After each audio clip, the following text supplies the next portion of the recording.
DSOs are taking over, and fun fact, my husband is an owner in a DSO. The first thing I want to say is that not all DSOs are structured the same way. Not all private is good either. So when it's private, there's a lot of variability depending on who owns. Let's just say that in a general sense, when I use the term DSO, I'm talking about a fast-paced volume environment. When I talk about private, I'm talking about a slower-paced office that is more one-on-one care. It maybe takes PPO or maybe fee for service. And this is all just for simplicity's sake. For me, I don't have an issue with DSOs providing jobs for new grads. I think it's great that there is such a job that is willing to take new grads, and part of their whole ecosystem is nurturing new grads. When I first started working, I worked in fast-paced, crappy environments, but I was expected to know everything already. So my environments were relatively low tech. A lot of the modern DSOs these days are up on the technology. Like, imagine being able to learn Sarek right out of school. That's because these DSOs have huge bargaining power, and they can buy equipment and supplies at such a high discount. Now, when I was a new working girl and I was working in this fast-paced environments, I just thought that's the way that dentistry is. It isn't until you work in different environments and different structures that you realize that there are different ways of doing dentistry. And that is ultimately the big issue with DSOs, because the DSOs get all the new dentists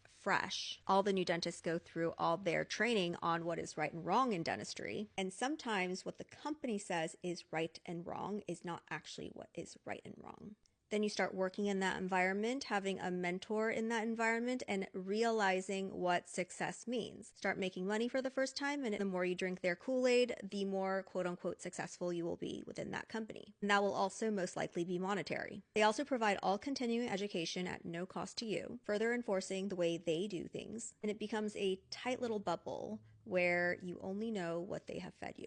That's the problem. If you want to make the jump to private practice, invest your education outside of the company. Stretch what the definition of quality dentistry means to you. Think about ideally how you want to practice and how, if you were a patient, you'd want to be treated. And here's the reality. If you were really successful in a DSO environment, making a lot of money, jumping over to private practice at first, where you're seeing less patients in the same amount of time, and those patients are generally a little bit more picky, may not want to see a new doctor in the office initially, you may not make as much. All that to say that if you're doing DSO long-term, that's fine. If private practice is better for you, that's also fine. I think there's a place and a fit for everyone. One thing I would encourage all new grads to do is to be a truth seeker. You'll come to a place where you've done a billion fillings and you realize that unless you work for yourself, you are the product. If you have any more questions, leave them below.